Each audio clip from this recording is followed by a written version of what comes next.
Welcome back, everyone. Today, I've got some economic news for you that might actually surprise you. Now, I know what you're used to hearing. Doom and gloom, panic in the headlines, the sky is falling, and everything is going wrong. Because let's be honest, in our media environment, whoever can scream disaster the loudest gets the most attention.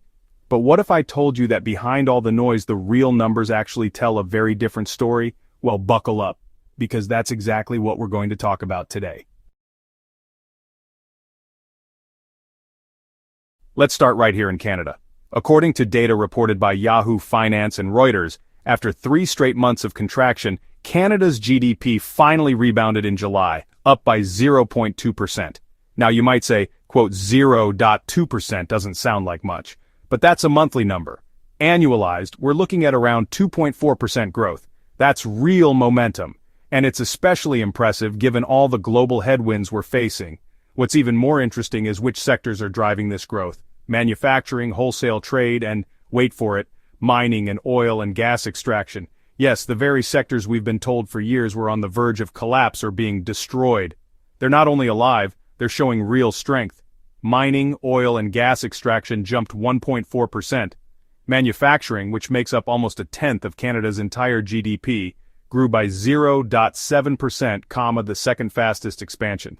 And that's where the story gets really interesting, because if you believed all the rhetoric, especially from the US, and even from Canadian opposition politicians, these industries should be falling apart.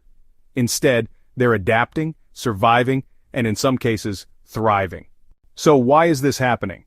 Well, to understand it, you need to know what tariffs really are. The United States under Donald Trump, and let's be clear, this is continuing under pressure from both political parties, has slapped tariffs on imports from nearly every country, Canada included. Here's what that means in plain English. A tariff is basically a tax on imports. And who pays that tax? Not Canada, not China, not Europe. It's US companies. American businesses are paying more for the goods and materials they need. Think about it. We live in a deeply interconnected global economy. The phone in your pocket, the car you drive, the food on your table, almost everything has a supply chain that stretches across borders. A US manufacturer might import steel from Canada, aluminum from Europe, microchips from Taiwan, and rare earth minerals from Africa. That's how they build products to sell worldwide.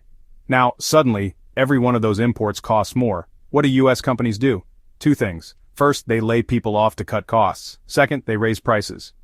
Both are disastrous for the American economy. Layoffs mean rising unemployment. Higher prices mean US exports become less competitive globally. That's a 1-2 punch to the gut of American industry. And here's the kicker. Tariffs are supposed to bring manufacturing back home.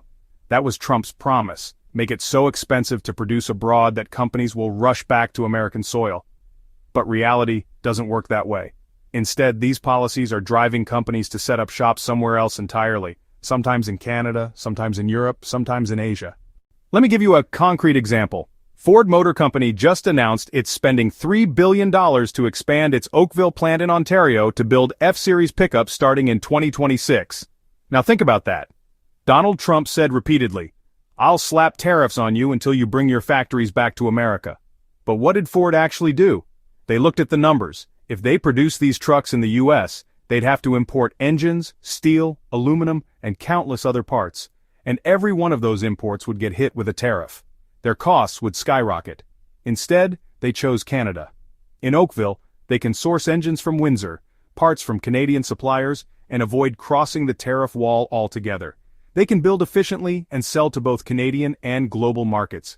For Ford, it's simple math. The Canadian option is more profitable.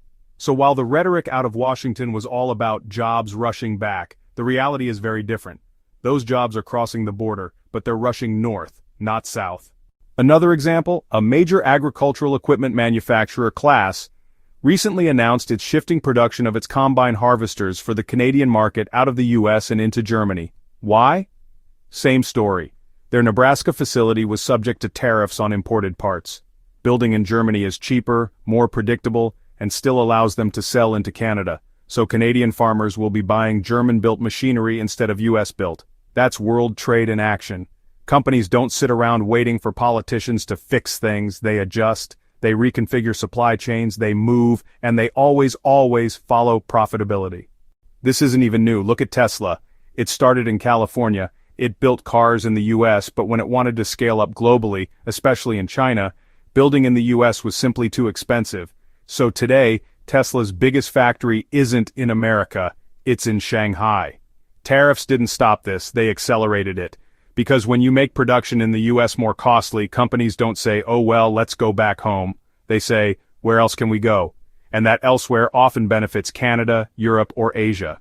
Let's look at the numbers. Moody's Analytics recently released data showing US manufacturing employment was relatively stable until late 2024. But once the tariffs ramped up, employment began to decline steadily. Companies laid workers off, others relocated.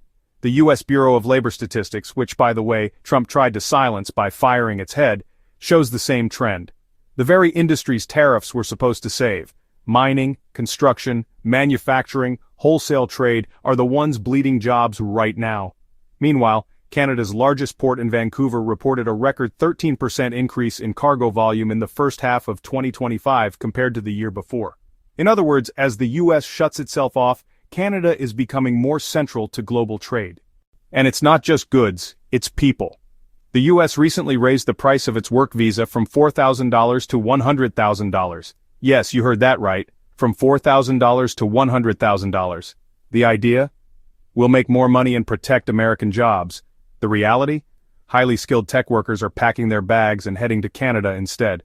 Tech giants like Apple, Amazon, and Google used to rely heavily on H-1B visas to bring in international talent. Now smaller companies can't afford the fees, so they're opening offices in Vancouver or Toronto instead. Same talent pool, same time zone, no absurd $100,000 fee. Once again, US policy failure, Canadian opportunity, their loss is our gain. So what does this all mean? Let's zoom out. The US economy is massive, almost $30 trillion. One leader, no matter how reckless, can't single-handedly sink it, but they can steer it in the wrong direction. And when the world's largest economy drifts toward protectionism, isolation, and self-inflicted inefficiency, the ripple effects are global. But here's the good news. Countries like Canada, Germany, and others are adapting. They're seizing opportunities. They're welcoming talent, trade, and investment that the US is pushing away. Think of it like a road trip.